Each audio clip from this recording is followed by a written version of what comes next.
নমস্কাৰ শ্ৰদ্ধাৰ অসমবাসী ৰাইজ মই ৰাইজৰ দলৰ কাৰ্যকৰী সভাপতি কবিন্দ্ৰ চেতিয়া ফুকন ৰাইজৰ দল গঠনৰ সময়ত মই বীৰ লাচিত সেনা অসমৰ সভাপতি দায়িত্বত আছিলো বীৰ লাচিত সেনা অসমৰ সৰ্বসন্মত সিদ্ধান্ত অনুসৰি মই ৰাইজৰ দলত যোগদান কৰিছিলো কিন্তু যোৱাকালি বীৰ লাচিত সেনা অসমৰ সভাপতিজনে ৰাজ্য দলৰ সন্মানীয় সভাপতিজনক যি ধৰণৰ অপমানসূচক বাক্য প্ৰয়োগেৰে সমালোচনা কৰিছে এই কাৰ্যত মই আশ্চৰ্য প্ৰকাশ কৰাৰ লগতে মোৰ প্ৰতিক্ৰিয়া প্ৰকাশ কৰিব বিচাৰিছো ৰাজ্য দল গঠনৰ সময়ত ইয়াৰ আদৰ্শ কি হ'ব ইয়াৰ কৰ্মপন্থা কি হ'ব ইয়াৰ সংবিধান কেনেকুৱা ধৰণৰ হ'ব আৰু ইয়াৰ নাম পৰ্যন্ত বীৰ লাচিত সেনা অসমৰ পূৰ্ণ সমৰ্থন আছিল ৰাইজৰ দলে প্ৰগতিশীল আঞ্চলিকতাবাদী জাতীয়তাবাদৰ পোষকতা কৰে কিন্তু বীৰ লাচিত সেনা অসমৰ সন্মানীয় সভাপতিজনে যে প্ৰগতিশীল জাতীয়তাবাদক অস্বীকাৰ কৰি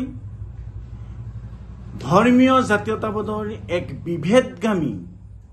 চিন্তাৰে উদ্বুদ্ধ হৈ ৰাজ্য দলৰ সভাপতি অখিল গগৈ ডাঙৰীয়াক যি আক্ৰমণ কৰিছে এই আক্ৰমণে প্ৰমাণ কৰি দিছে যে বীৰ লাচিত সেনা অসম পূৰ্বৰ যি স্থিতি সেই স্থিতিত নাই বীৰ লাচিত সেনা অসমে সাম্প্ৰদায়িকতাবাদক পোষকতা কৰি যিসকলে অসমীয়া যি জাতি গঠন প্ৰক্ৰিয়া এই প্ৰক্ৰিয়াত ব্যাঘাত জন্মাব বিচাৰিছে আৰু যিসকলে অসমীয়া জাতিটোক ধ্বংস কৰি দিয়াৰ বাবে ষড়যন্ত্ৰত লিপ্ত হৈছে সেইসকলক উৎসাহিত কৰিছে অসমীয়া জাতি কোনো বংশানুক্ৰমিক জাতি নহয়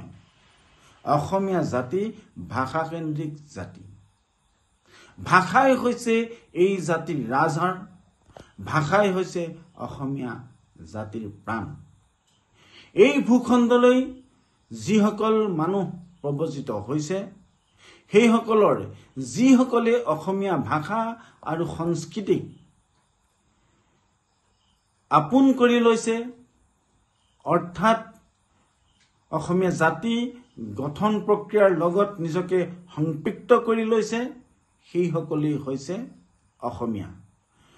যেনেকৈ জ্যোতিপ্ৰসাদ আগৰৱালা এজন মাৰুৱাৰী সম্প্ৰদায়ৰ মানুহ হৈও তেওঁ আজি অসমীয়া অমলেন্দু গুহ আৰু পুলক বেনাৰ্জী বেংগলী সম্প্ৰদায়ৰ হৈও তেওঁলোক আজি অসমীয়া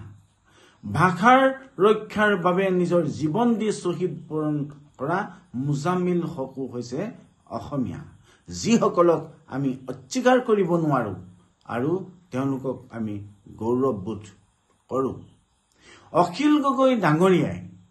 কোনো ধৰ্মীয় বিশেষ সম্প্ৰদায়ক উচ্ছেদ কৰাৰ বিৰোধিতা কৰা নাই ভাৰতীয় সংবিধানে ভাৰতীয় নাগৰিক হিচাপে স্বীকৃতি প্ৰদান কৰা